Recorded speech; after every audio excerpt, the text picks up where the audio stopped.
Irmãos, hoje nós vamos refletir sobre o Evangelho de Marcos, capítulo 8, do versículo 27 a 35. Começa dizendo o lugar onde Jesus está e com quem ele está. E então Jesus partiu com seus discípulos para os povoados de Cesareia de Filipe. É importante considerarmos esta cidade, Cesareia de Filipe. Ela está localizada no extremo norte do estado de Israel. É um lugar deslumbrante. É paisagem belíssima. Um lugar, parece um paraíso, um jardim. As nascentes do Rio Jordão ficam lá. Já estão perto da fronteira com a Síria. Já dá para ver o Monte Hermon, aquele monte que tem neve no seu cume. Não podia ser um lugar mais belo. E interessante notarmos o nome da cidade, porque ele é uma cidade dedicada a César, porque isso vai provocar o questionamento de Jesus. César é algo associado ao poder, é o imperador. E dizem que esta cidade é a capital do reino de Filipe. Filipe é um dos filhos prediletos do rei Herodes. E ele construiu essa cidade como sua capital. E para bajular o imperador romano, já que ele era um rei vassalo, não era um rei independente, ele dedicou a César, Cesareia. E o termo Filipe a distingue de outra cidade com o mesmo nome, Cesareia Marítima, que era um porto. E dizem que lá ele morava com sua esposa. Quem que era a esposa dele? É aquela dançarina, Salomé, aquela que pediu a cabeça de João Batista numa bandeja. Pois bem, justamente neste lugar, Jesus vai achar que é um lugar propício para perguntar sobre a sua identidade. Primeiro, a pergunta de Jesus é genérica, que dizem, não é direta. O que dizem os outros que eu sou? Aliás, é preciso prestar atenção no grego, porque essa expressão eu sou é uma tradução do nome de Deus revelado para Moisés na sarça ardente, aquele que é Javé, eu sou. Aí já estava uma deixa para eles darem uma resposta certa, que ia na direção da divindade de Jesus. Não é o que acontece. Podemos ver que a primeira resposta que eles vão dar, interessante notarmos que no versículo 28, diz assim, eles respondem, quer dizer que eles não tiveram a maior dificuldade em dar a resposta para Jesus, mas vejamos a resposta que eles disseram. Eles disseram assim, alguns dizem que é João Batista e outro que é Elias.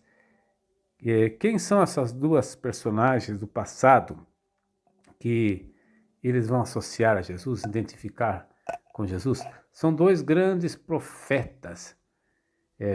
João Batista, aquele mártir lá que morreu nas mãos justamente de Herodes, parente aí de Filipe, dessa cidade.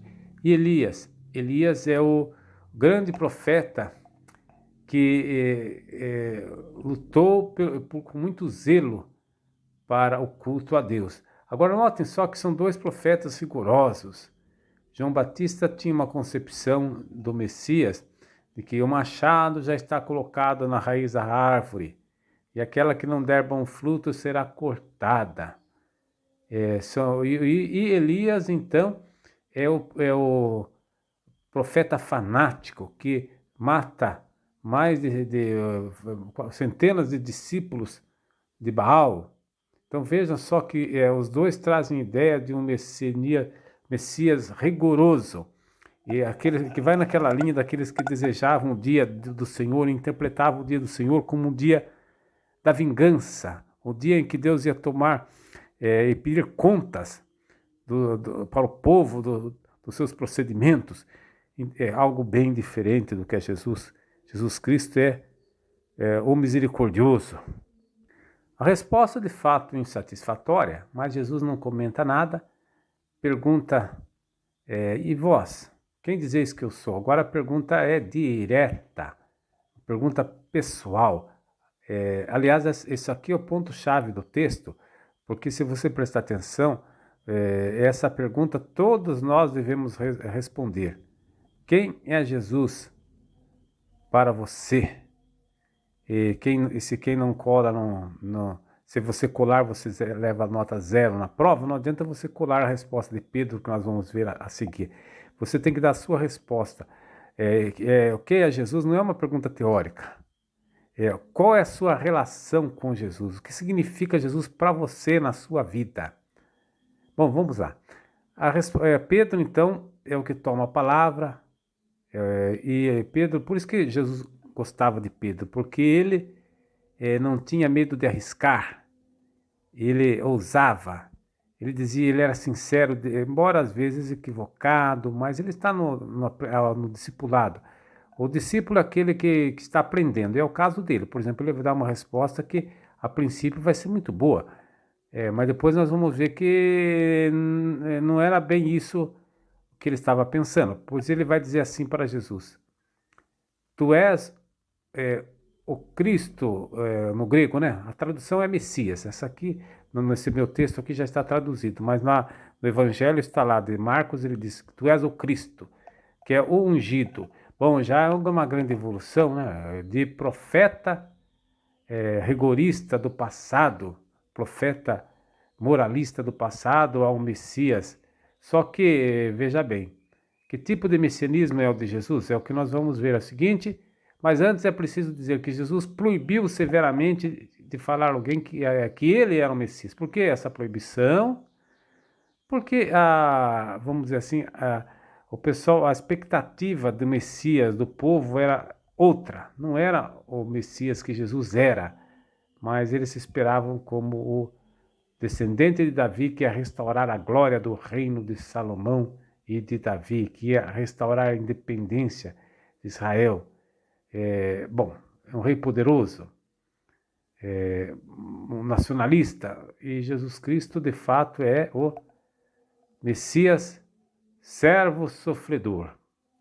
Bom, no versículo 31, aí Jesus Cristo vai tentar explicar quem ele era de fato, que ele não era esse tipo de Messias, que era a expectativa do povo e também dos discípulos, quando ele diz assim, no versículo 31, o Filho do Homem devia sofrer muito, ser rejeitado pelos anciãos, pelos sumos sacerdotes e doutores da lei, devia ser morto e ressuscitar depois de 3 dias. Claro que Jesus estava dando a entender que na perspectiva, vamos assim, humana, o Messias seria um grande fracassado, algo que não se encaixa muito bem com a crença judaica que Deus ama o justo, que o justo é protegido por ele. Bom, como que o Messias então vai ser um fracassado, um derrotado e vai até morrer? Não. Veja que São Pedro novamente toma Jesus à parte e ele vai. O texto diz aqui interessante, ó, e começou a repreendê-lo. No grego, o verbo usado é epitiman. Epitiman, o que significa no grego? É o verbo que aparece sempre quando Jesus vai fazer um exorcismo. Então veja bem, na cabeça de Pedro, Jesus está se deixando contaminar por ideias sopradas pelo diabo. Então ele acredita que o mestre está aí falando asneira, está na hora de colocar as coisas no devido lugar. Mas qual não é a surpresa que Jesus então vai voltar para Pedro e vai dizer para ele: vai para longe de mim, Satanás, tu não pensas como Deus e sim como os homens. A tradução melhor seria se tivesse escrito assim: vai para trás de mim, Pedro, e não longe de mim. Então veja só, Pedro não estava querendo ensinar a Jesus como são as coisas? E Jesus fez questão de frisar: vai atrás de mim, porque eu é que sou seu mestre, eu que estou te ensinando. E ele chama ele de Satanás, e argumentando porque ele está pensando as coisas de maneira humana.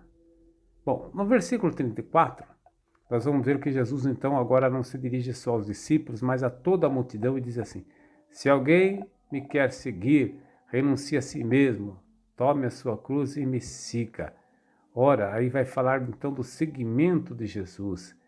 E é interessante que frisarmos que a cruz, quando Jesus se refere à cruz, não se trata propriamente do instrumento de tortura que os romanos usavam, mas para o cristão a cruz é a chave do paraíso.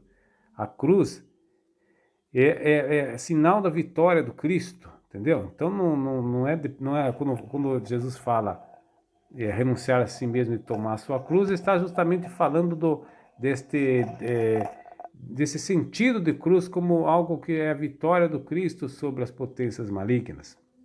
Depois ele termina no versículo 35, pois quem quiser salvar a sua vida vai perdê-la, mas quem perder a sua vida por causa de mim e do Evangelho vai salvá-la.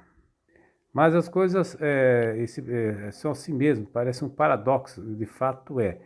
Neste mundo aqui, a gente não tem absolutamente nada, estamos aqui de passagem. É preciso que a gente use das coisas deste mundo para conquistar as coisas eternas. E agora, para finalizar, recordo e retomo a pergunta de Jesus. E você, o que você disse que eu sou? Como eu já disse, você que tem que dar essa resposta.